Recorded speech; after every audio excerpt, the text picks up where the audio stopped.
दोस्तों, आज मैं आपको सन 1800 की दुनिया में लेके जाने वाला हूँ, जहाँ पे आप महसूस करोगे कि हमारे पूर्वजों ने अपनी जिंदगी किस प्रकार व्यतीत की।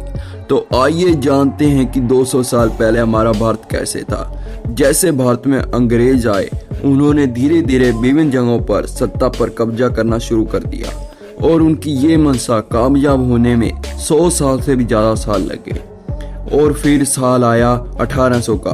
तो चलिए अब जानते हैं कि सन 1800 में हमारा भारत कैसा था। तो वीडियो को एंड तक देखना और वीडियो को लाइक कर देना। अब हम करते हैं वीडियो को स्टार्ट। आज से 200 साल करीब पहले भारत एक अखंड भारत था, यानी अखंड भारत जो भारत, पाकिस्तान, बांग्लादेश, म्यांमार और अफगानिस्तान से मिलकर बना था। उस समय अखंड भारत में 1600 करोड़ लोग रहते थे और आज के भारत में करीब सभी क्षेत्रों में बदलाव हो गया। सन 1800 के समय भारत में कोई बड़ी टेक्नोलॉजी नहीं हुआ करती थी। हमारे यहाँ अधिकांश लोग धोती गमछा पहना करते थे और बहुत लोग कुर्ता पहन लिया करते थे। उस समय ज़्यादातर जगहों पे भीड़ भाड़ नहीं हुआ करती थी। उस समय अधिकांश लोग तो किसान हुआ करते थे जो पूरा दिन खेती बाड़ी और पशुपालन करते थे और शाम को अपने घरों में आकर भजन कीर्तन सत्संग किया करते थे। फिर रात में जल्दी सोना, सुबह उठ जाना, यही भारतीयों का रूटीन था। उस टाइम लाइट्स नहीं हुआ करती थी, इसलिए शाम को भजन या ईश्वर पूजा करने में बाधा ना आए, इसलिए दिए जलाए जाते थे। 1800 में जात पात में बहुत भेदभाव किया जाता था। लोहार को लोहे का, सुनार को सोने का काम इत्यादि को अपनी जाति के अनुसार काम करना पड़ता था, चाहे उस व्यक्ति की इच्छा ना हो। अब तक हमने गांव की बात की थी, अब हम बात करते हैं शहरों की। उस समय शहर बहुत कम हुआ करते थे और शहरों की बात करें तो ज्यादातर लोग मिलों में मजदूरियां किया करते थे। उस समय लोगों का काम बहुत मेहनत का काम हुआ करता था, क्योंकि उस समय ना तो बिजली थी ना आज की कोई आधुनिक टेक्नोलॉजी। भारत में बिजली सन 1880 में आई, लेकिन भारत के गाँव में बिजली पहुँचने में कई साल लग गए। एक डाटा के अनुसार सन 1800 के आसपास एक यूरोपियन क्लर्क की सैलरी 40 पाउंड थी और वहीं एक आम इंडियन की तनख्वाह 40 गुना कम थी। इससे आप ये अंदाजा लगा सकते हो कि भारतीय किसानों की क्या आय रही होगी। ऊपर से किसान हर साल बाढ़, सूखे, लगान की मार भी झेलते थे।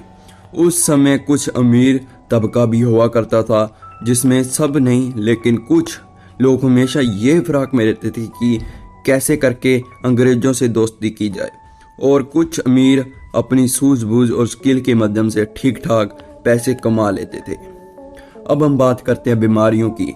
आज के समय बीमारियां आम होगी, लेकिन उस वक्त भी कई बीमारियां मौजूद थी, जैसे कॉलरा और प्लेग आम थे।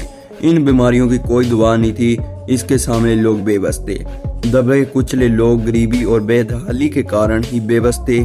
और बात करें एजुकेशन की, तो उस वक्त 10% से भी कम भारतीय पुरुष पढ़े लिखे थे और 1% से कम महिलाएं, और इनमें से ज़्यादातर आंकड़ा शहरों का है। गांव में इससे भी बदतर हाल थे। हालांकि ऐसा नहीं था कि वो ना पढ़े लिखे लोग स्किल्ड नहीं थे, वो स्किल्ड भी थे और अपने कई कामों में माहिर भी थे, लेकिन कम पढ़े लिखे थे। भारत के लोग उस वक्त पैसों से चीजें खरीदने के बजाय एक्सचेंज व्यवहार मानते थे, जैसे एक मटके के बदले 3 किलो चावल या 5 किलो आटे के बदले 3 किलो दाल। ज्यादातर गांव में ऐसे व्यवहार होता था, चीजों के बदले चीजें दी जाती थी और ऐसे गांव में सभी लोगों के पास सब कुछ पहुंच जाया करता था और खास करके गांव से अनाज बाहर भेजने की कोई जरूरत नहीं पड़ती थी। चाहे उस समय लोग ज्यादा शिक्षित नहीं थे, पर फिर भी लोग भाईचारे में रहते थे।